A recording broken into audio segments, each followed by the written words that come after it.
Rabbi shrah li sadri wa yassir li amri wahlul 'uqdatam min lisani yafqahu qawli. Allahumma inna nas'aluka 'ilman nafi'a wa rizqan thayyiba wa 'amalan mutaqabbala.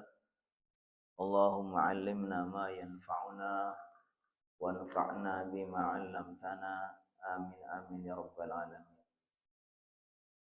Hadratal mukarramin wal mukarramat, seluruh jamaah yang dimuliakan Allah Subhanahu wa taala, jamaah Masjid Baitul Izzah yang mudah-mudahan semuanya senantiasa Allah berkahi, Allah ridhai, Allah ampuni, Allah mudahkan segala urusannya. Dan mudah-mudahan Allah senantiasa jaga keistiqomahannya untuk selalu beramal saleh. Tidak mengurangi rasa hormat dan taklim saya hadir di tengah-tengah kita tentu para sesepuh, para tokoh, pengurus DKM, para bapak haji. Yang jelas ini semua orang-orang penting ya. Orang-orang hebat. Banyak yang pembesar, yang berbobot, banyak juga. Insya Allah semua ini orang-orang yang khusus. Bagi saya siapapun yang bisa di pagi hari dengan mudah memenuhi panggilan Allah ya, datang ke masjid, apalagi nggak buru-buru pulang gitu ya, habis salam nunggu sampai syuruk, itu Masya Allah istimewa banget. Gak banyak ya, biasanya nggak banyak ya. Di sekomplek ini aja ini hanya berapa itu ya, nggak sampai 10% kali. Ada nggak 10%? Nggak ada ya. Memang sesuatu kalau yang mahal itu sedikit ya. Kullu syai'in idza kathura rakhasa. Segala sesuatu kalau udah banyak ini jadi nggak istimewa ya. Maka kita yakini insya Allah semua kita Allah senantiasa berkahi, senantiasa Allah pilih. Karena orang-orang yang dimudahkan bangun pagi ini termasuk orang-orang yang Allah berkahi. Makanya doa Nabi Muhammad SAW, burika li ummati fi bukurihim. Umatku itu diberkahi di pagi hari. Kenapa? Karena dia mengawali harinya dengan kebaikan. Yang otomatis kalau awalnya sudah baik, insya Allah ya tinggal dilanjutkan aja kan. Jadi Masya Allah ini satu kemuliaan dari Allah SWT. Allah memberikan kita keistimewaan, istiqomah untuk selalu menjaga subuh kita. Alhamdulillah kita sudah mengkaji pada pertemuan berikutnya masih tentang bab syirik ya. Memang ini temanya kita kalau akidah ini hanya syirik tauhid ya kan. Tauhidnya sudah kita banyak bahas di depan. Sekarang masuk kepada persoalan-persoalan kait dengan syirik. Yang secara umum kita masih ingat syirik itu dibagi menjadi dua ya. Ada syirik besar, ada syirik kecil. Asyirkul akbar wasyirkul asghar. Syirik besar dan syirik kecil. Secara umum kalau syirik besar itu setiap bentuk ibadah yang diberikan kepada selain Allah itu dianggap syirik besar. Jadi berbagai macam jenis ibadah, sarfu syai'in min anwa'il ibadah li ghairillah. Sarfu ayyu naw'in min anwa'il ibadah li ghairillah, yaitu memberikan jenis ibadah apapun kepada selain Allah. Karena kita punya kewajiban dan Allah bahkan ciptakan kita itu hanya untuk beribadah kepada Allah. Wa ma khalaqtul jinna wal insa illa liya'budun. Liya'budun itu liya'buduni. Tidaklah saya ciptakan jin dan manusia kecuali agar mereka beribadah kepadaku. Sehingga ketika ada jenis ibadah apapun, apalagi kalau sampai yang kayak sujud, ruku atau apapun, Itu kalau diberikan kepada selain Allah berarti kita sudah terjerumus kepada syirik besar. Konsekuensinya kalau syirik besar apa? Keimanan kita batal. Artinya kita bisa keluar dari Islam. Yang kedua, amal-amal ibadah kita yang sudah lalu pun semuanya ikut hanyut ke bawah kemusyrikan kita. Nauzubillah ya. Jadi rugi sekali. Yang ketiga, kalau kita sampai mati tidak bertobat, kita termasuk apa? Khalidina fiha. Termasuk yang Allah berikan, auzubillah ya, Allah kekalkan di dalam neraka. Ini kalau syirik besar. Makanya kita harus betul-betul menjaga. Kita pelajari supaya kita tahu agar kita tidak terjerumus di dalam. Innallaha la yaghfiru ayyushraka bihi wa yaghfiru ma duna dzalika liman yasha. Sesungguhnya Allah itu tidak memaafkan, tidak mengampuni dosa-dosa syirik, dan Allah akan mengampuni dosa selain syirik bagi siapa yang Allah kehendaki. Yang tidak juga nggak boleh juga diabaikan itu adalah syirik kecil. Karena syirik kecil itu dikatakan apa? Kabiratun min akabir. Yaitu syirik kecil itu termasuk dosa besar, bahkan termasuk kategori yang paling besarnya dosa-dosa besar. Nah, ini kan saking kita harus memperhatikan ini ya. Walaupun kita juga tidak boleh kehilangan rasa optimisme dalam artian jangan sampai kita suudzon kepada Allah. Tapi kita harus jaga. Apa itu syirik kecil? Adalah dzari'atun ila syirkil akbar. Semua amalan perbuatan yang menjadi dzari'ah, menjadi jalan, menjadi wasilah, menjadi sebab menuju syirik besar. Maka itu dikategorikan syirik kecil. Sesuatu yang bisa mengantarkan kepada syirik besar itu bisa disebut dengan syirik kecil. Atau dalam istilah lain apa? Ma yusamma fin nassi minasyirki walam yasil ila darajati syirkil akbar. Sesuatu yang kalau di dalam dalil, di dalam hadis atau dalam Al-Quran atau dalam dalil yang lain itu dianggap syirik tetapi tidak sampai kepada syirik besar. Yani ma yusamma fin nassi minasyirki walam yasil ila darajati syirkil akbar. Sesuatu yang disebut sebagai kesyirikan tapi tidak sampai kepada syirik besar, seperti namanya sumpah kepada selain Allah. Rasulullah dalam hadis mengatakan, man akhlafa bi ghairillah faqad asyraka aw kafara. Siapa yang bersumpah dengan selain Allah maka dia sudah syirik atau sudah kafir. Nah, ini kan disebutkan oleh Rasulullah SAW sebagai sesuatu kesyirikan. Tapi menurut para ulama, setelah dikomparasikan dengan banyak hadis, dipahami, disimpulkan ini bukan syirik besar, tapi syirik kecil. Itu bersumpah dengan selain Allah. Demi Ka'bah, saya tidak akan makan, mamanya.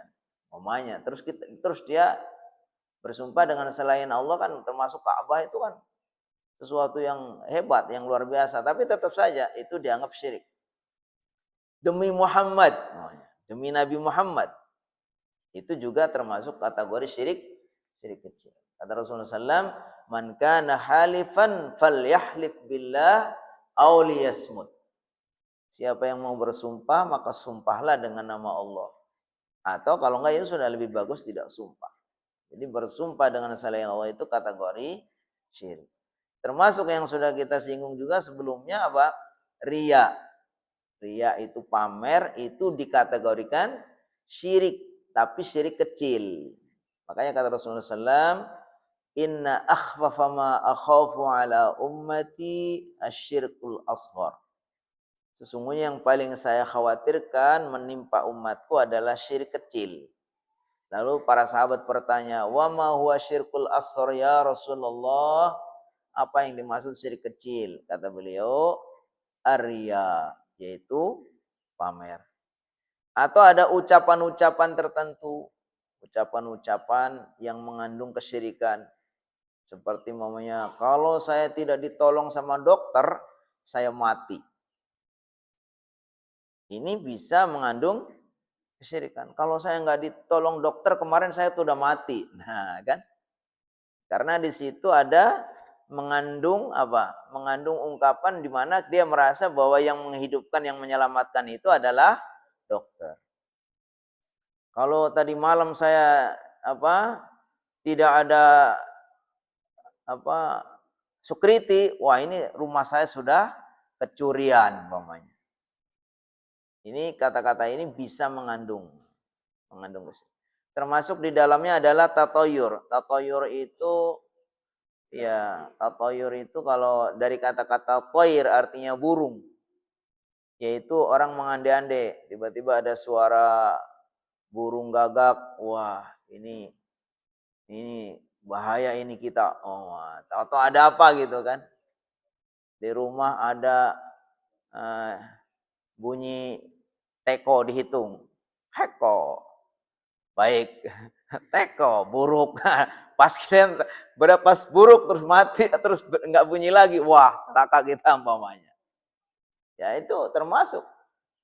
Ada apa lagi? Ada kupu-kupu masuk rumah. Wah, ini bagus nih. Kita mau dapat tamu umpamanya. Ya pokoknya macam-macam. Ini termasuk tatoyur namanya. Kalau dalam bahasa akidahnya itu tatoyur. Yaitu berandai-andai keburukan kepada sesuatu. Termasuk kalau yang kita sering apa ini, mata kedip-kedip nih, ya. Ini mau dapat rezeki nih, gitu kan. Emang kalau nggak kedip-kedip nggak dapat rezeki emang. Nah, kan begam. Maya mata kedutan itu ya, sering seperti itu. Ya. Artinya hal-hal kayak gini nih, ya bagaimanapun ini bagian dari hal yang penting dalam hidup kita karena berkonsekuensi yang sangat berat ya kan. Ini tidak main-main ya, walaupun kelihatannya memang ya sehari-hari dan mungkin dianggap remeh gitu, tetapi itu berkonsekuensi besar kaitannya dengan keyakinan kita. Ya, yang kita akan ulang, kita akan lanjutkan terkait dengan tadi. Salah satu jenis dari syirik kecil adalah riya. Riya itu artinya pamer ya. Bisa pamer dalam bentuk amalan. Ya, kita memperlihatkan amalan-amalan kita dengan niat supaya mendapatkan pujian, kita mendapatkan pengakuan dari orang lain. Itu ternyata ada mengandung kesyirikan, syirik kecil. Dan itu yang dikhawatirkan oleh Rasulullah SAW. Karena kalau syirik besar mungkin sampai kita betul-betul bersujud atau menyembah kepada selain Allah mungkin nggak sampai seperti itu. Karena itu kita akan terasa sekali ya. Tapi kalau maunya pamer dikit-dikit kita itu memperlihatkan amal kita ini, kadang-kadang kita nggak sadar. Yang akhirnya itu berbahaya. Seperti apa tadi? Pamer dalam beramal. Terus al-mura'atu bil qaul, termasuk juga pamer dalam perkataan-perkataan ya. Jadi menceritakan tentang amal-amal kita, tentang hal-hal yang terkait dengan keistimewaan ibadah kita dan seterusnya. Ya kan? Atau memamerkan gambar-gambar ibadah kita. Lagi tawaf, maunya kita selfie terus di-share ya kan? Lagi ngaji di Baitul Izzah, selfie. Wah, ya, terus malam lagi tahajud kita juga selfie. Ya, masa tahajud selfie enggak juga ya. Pokoknya apa yang kira-kira memberikan gambaran bahwa dia itu sebenarnya ingin diketahui kalau dia itu di malam hari di tengah orang semua tidur dia lagi tahajud. Nah, itu berbahaya. Itu termasuk riya. Al-mura'atu bil hay'ah waz-zai' wa ka'ibqa'i athari sujud 'alal jabhah riya'an. Termasuk juga pamer dengan tingkah lakunya atau sifat-sifatnya ya, dengan kekhasannya seperti membiarkan atau menyengajakan membuat bekas sujud di jidatnya supaya kelihatan khusyuk, soleh semuanya. Sengaja, kayak kalau memang nggak sengaja tahu-tahu di sini ada hitamnya ya nggak apa-apa. Tapi kalau sengaja digosok-gosok biar hitam gitu, biar itu nah itu sudah ada ria. Gitu kan. Nah jadi intinya kita harus berhati-hati, jangan sampai kita ini kena penyakit syirik kecil. Ada beberapa dalilnya yang disebutkan dalam kitab ini ya diambil dari hadis. Makanya Rasulullah SAW dalam hadis riwayat dari Mahmud bin Labid, Rasulullah SAW bersabda, Inna akhwafa ma akhafu alaikum asyirkul ashar. Sesungguhnya yang saya khawatirkan atas kalian semua adalah syirik kecil. Qalu, lalu sahabat bertanya, wa masyirkul ashar ya Rasulullah? Apa yang dimaksud syirik kecil wahai Rasulullah? Arya, yaitu pamer. Yaqulullahu ta'ala yaumal qiyamah. Kelak Allah Subhanahu wa taala akan berfirman, akan berkata kepada orang-orang yang riya pada hari kiamat. Idza juziyan nasu bi'amalihim, ketika orang-orang itu kelak mendapatkan balasan amalnya. Jadi ketika pembagian balasan amal, pembagian pahala nanti amal-amal kita, ini orang-orang yang pamer ini ngira kita akan dapat pahala juga. Kenapa yang lain pada dapat pahala? Karena yang lain ikhlas, ya kan? Ini rupanya yang riya ini nggak dapat pahala. Karena apa? Karena tadi sudah diambil duluan, yaitu kepengen dapat pujian, kepengen dapat penghargaan, pengakuan dari yang lain. Akhirnya nanti ketika yang lain mendapat bagian amalnya, pembagian amalnya, Allah berfirman kepada mereka, idhabu ilal ladzina kuntum tura'una fid dunya hal tajiduna indahum jazaan. Kata Allah, pergilah kalian kepada orang-orang yang dulu kalian harapkan, kalian pamer kepada mereka di dunia ya. Jadi Allah menyuruh orang-orang yang pamer itu untuk pergi minta pahala kepada orang-orang yang dulu dipamerin gitu. Hal tajiduna indahum jazaan, apakah kalian mendapatkan balasan enggak dari mereka? Dapatkan pahala dari mereka enggak? Ya tentu tidak. Karena ini bagian dari Allah Subhanahu wa taala mempermalukan kita, mempermalukan orang-orang yang pamer agar mereka itu nanti pergi kepada orang-orang yang kita dulu pamer kepada mereka. Wa hadisu Mahmud bin Labid al-akhar. Ada hadis yang lain dari perawi yang sama, Mahmud bin Labid. Qala kharajan Nabi sallallahu alaihi wasallam. Suatu ketika Rasulullah SAW keluar di tengah para sahabat. Faqala, lalu Rasulullah SAW bersabda, ayyuhan nas iyyakum wasyirkas sarair. Wahai manusia, wahai para sahabatku, iyyakum, hati-hatilah kalian. Waspadalah kalian. Wasyirkas sarair, yaitu kepada syiriknya rahasia-rahasia, maksudnya sesuatu yang rahasia, syirik dari syirik rahasia. Qalu ya Rasulullah, apa itu yang dimaksud syirkus syarair? Yaitu syirik dari hal-hal yang tersembunyi, yang rahasia. Qala Rasulullah SAW menjawab, yaqumur rajulu, yaitu seseorang bangun, fayusalli, kemudian dia salat, fazayyinu salatahu, lalu dia itu memperindah salatnya, jahidan lima yara min nadrin nasi ilaihi, dengan niat itu bagaimana memperlihatkan kepada orang lain dari salatnya. Fadzalika syirkus sarair, yang demikian itu dianggap syirik dari syirik-syirik yang tersembunyi. Ya, jadi ya setiap kita punya potensi dan punya godaan ya, namanya godaan. Godaan untuk mendapatkan pengakuan, mendapatkan pujian, mendapatkan apresiasi dari yang lain, itu bagian dari godaan. Makanya kita memang harus berupaya untuk berjihad dalam artian melawan ya, bukan memperturutkan. Kalau kita ada perasaan seperti itu ya normal, karena manusia. Manusia itu letak jihadnya, yaitu ujiannya adalah alokasi nafsu, alokasi juga setan yang bersembunyi, yang menggoda kita, dan seterusnya ya. Sehingga memang itulah nilai pahala dari kita. Ketika kita bisa mengatasi perasaan-perasaan itu kemudian kita lawan, itu baru kita namanya kita berhasil, dalam artian kita bisa sukses, kita bisa menang ya. Tapi kalau kita memperturutkan perasaan kita, sengaja sekali kita memang pamer, semua amal kita pamerkan. Tapi kalau kita punya perasaan ingin pamer, kemudian kita sadar dan kita lawan, ya insya Allah itu bagian dari ujian.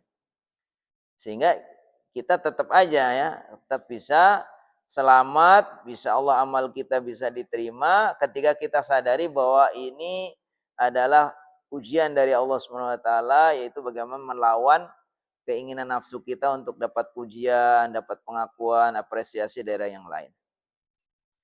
Jadi sini disebutkan seperti orang yang sholat, lalu dengan sholatnya dia itu diperindah, diperpanjang, atau mungkin semua amal apa saja.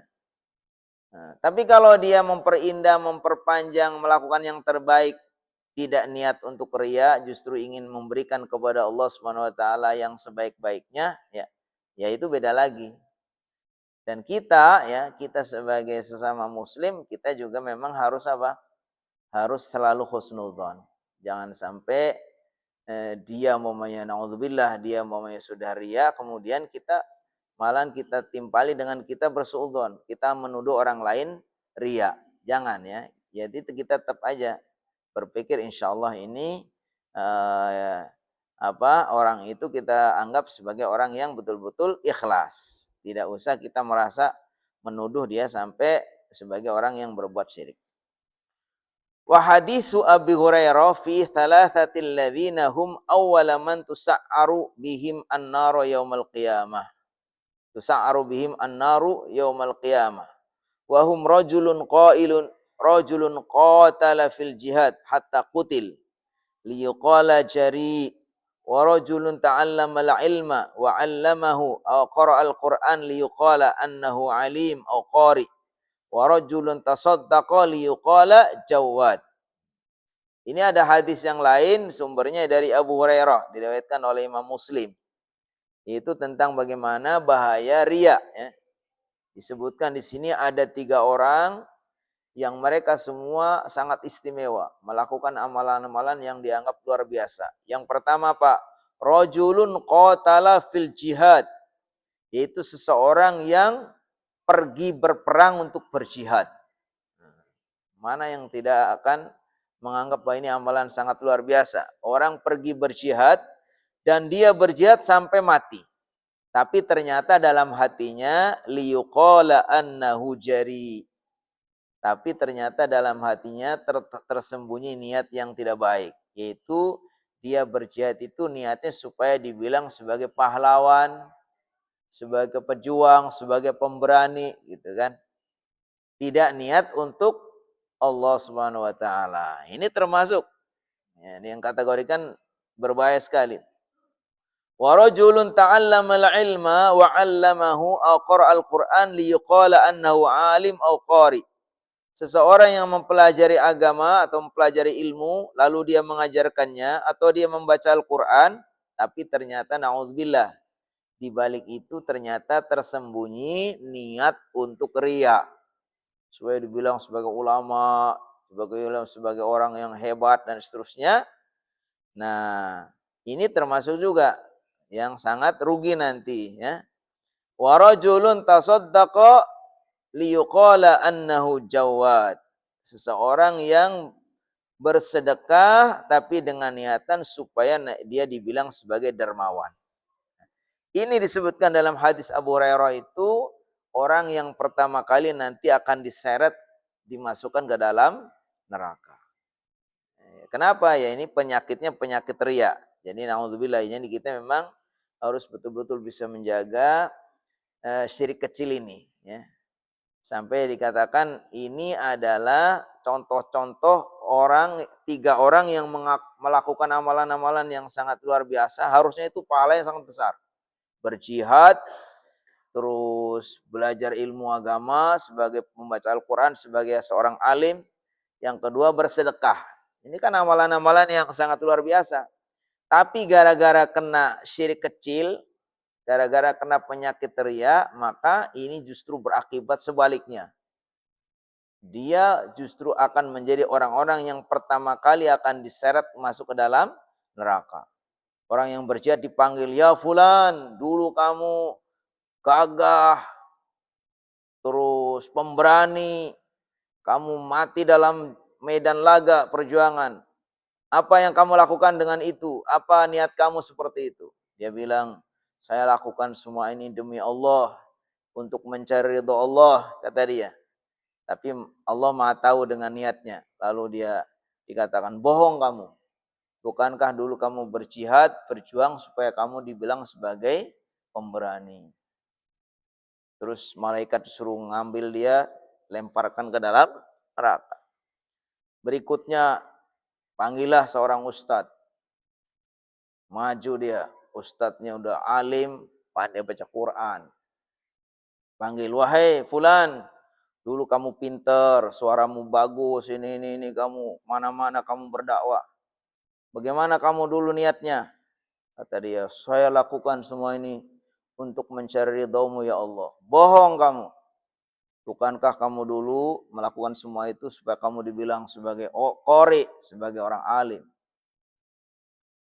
Terus diseret, dimasukkan ke dalam neraka. Yang ketiga, seorang dermawan, ya, orang yang banyak berinfak, banyak memberikan bantuan. Dipanggil juga, fulan kamu dulu kaya, kamu banyak bersedekah. Bagaimana kamu dulu niatnya? Dia bilang, saya lakukan semua itu karena Allah, mencari ridha Allah. Tapi Allah Maha tahu dengan niatnya. Bohong, kamu bukannya dulu berinfak, bersedekah supaya dibilang orang yang dermawan. Ya semua jadi sia-sia ini. Jihad, belajar ilmu, kemudian bersedekah, semua jadi rusak. Jadi apa? Jadi sia-sia semua karena apa? Karena dikenai penyakit syirik kecil, atau disebutkan karena ada riya. Nah, maka di sini disebutkan bagaimana kita berusaha untuk menghindari penyakit riya ini, penyakit syirik kecil ini. Di sini disebutkan hunaka umurun tu'inu 'alal 'abdi anhu. Ada perkara-perkara yang bisa menolong seorang hamba untuk bisa terhindar dari syirik kecil. Jadi kita dikasih tip-tipnya atau cara-caranya bagaimana menyelamatkan diri kita dari syirik kecil. Yang pertama, taqwiyatul iman fil qalbi liya'dhuma raja'ul 'abdi li rabbih wa ya'ridu 'amman siwah wa li'anna quwwatal iman fil qalbi min a'dhamil asbab allati ya'simullahu bihal 'abda min wasawisyis syaitan wa minal inqiyadi lisyahawatin nafsi. Ya, nomor satu, supaya kita terhindar, selamat dari syirik kecil, khususnya penyakit riya, penyakit pamer ini, kita harus selalu memperkuat keimanan kita dalam hati. Alasannya apa? Supaya harapan kita kepada Allah ini lebih besar, ya. Kita tidak usah berharap kepada pujian-pujian, pengakuan-pengakuan, apalagi mamanya dibalik itu kaitannya dengan kesenangan-kesenangan duniawi. Yang semua itu sebetulnya ya nggak perlu. Semua itu semuanya tidak penting. Ketika imannya itu sudah tertanam kuat, maka nggak ada harapan kecuali kepada Allah. Karena segala sesuatu itu, ya Allah Subhanahu wa taala, ya. Betapa mudahnya bagi Allah Subhanahu wa taala, ya, untuk memberikan apa yang kita inginkan, ya. Nggak usah berharap kepada orang. Karena kalau berharap kepada orang, siap-siaplah kita kecewa, ya kan? Jangankan kita ini, orang yang banyak kekurangannya, banyak kesalahannya. Orang yang paling baik banget pun, ya nggak bisa memenuhi keinginan orang, ya kan? Jadi kalau di dalam pepatah kata Pak, eh, bahwa mencari mencari apa? Pengakuan, mencari keridhaan orang lain itu adalah target yang tidak pernah tercapai. Ridhon nasi, irdhaun nasi ghayatun la tudrak. Jadi memuaskan orang, menyenangkan orang, memenuhi harapan orang itu adalah satu target yang tidak pernah akan tercapai. Jangankan kita. Jadi makanya kita kalau mau mencari muka, mencari pengakuan, mencari pujian ya jangan kepada orang. Semua kita lakukan hanya karena Allah. Tadi. Nah, diantaranya bagaimana supaya kita mencapai itu ya dengan memperkuat keimanan kita. Bahwa Allah itu maha melihat, maha mengetahui semua yang kita lakukan. Itu Allah tahu. Bahkan yang ada dalam hati kita kan. Nah, itulah sampailah kepada derajat al-ihsan. Al-ihsan an ta'budallaha ka'annaka tarah fa illam takun tarah fa innahu yarak. Ihsan itu apabila engkau beribadah kepada Allah seolah-olah engkau melihatnya. Jadi merasa kita ini sedang diawasi, diperhatikan, dinilai sama Allah. Fa illam takun tara, walaupun kamu sebetulnya enggak mungkin bisa melihat Allah, tapi yakinlah bahwa Allah itu melihat. Jadi kunci untuk orang itu supaya tidak pamer diantaranya itu bagaimana kita memperbaiki derajat keimanan kita sampai target kepada ihsan. Yaitu merasa bahwa Allah SWT senantiasa memperhatikan kita, menilai kita. Bahkan kita merasa sedang beribadah ada di hadapan Allah. Ya, kita bisa bayangkan ya kalau kita kerja, berbuat sesuatu ya, di hadapan atasan kita aja, sekedar atasan yang kasih gaji doang gitu aja, kita kadang sudah bagaimana memberikan yang terbaik, menampilkan yang terbaik ya, karena sedang diawasi sama atasan kita. Apalagi kalau merasa diawasi sama Allah Subhanahu wa taala. Jadi yang pertama bagaimana taqwiyatul iman fil qalbi, memperkuat keimanan kita di dalam hati yaitu dengan kita meyakini bahwa Allah Subhanahu wa taala ya, melihat semua apa yang kita lakukan, Allah senantiasa mengintai. Yang kedua, kiat untuk bisa terhindar dari penyakit syirik kecil berupa riya adalah at-tazawwudu minal ilmi syar'i wa bil akhassi ilmil aqidati al-islamiyah liyakuna dzalika hirzan lahu biidznillah min fitanis syubuhat wa liya'rifa 'azamata rabbih jalla wa ala wa dha'fil makhluqina wa faqrihim. Di antara yang bisa juga mengobati, membantu menghindarkan kita dari penyakit riya adalah at-tazawwud minal ilmi asy-syar'i.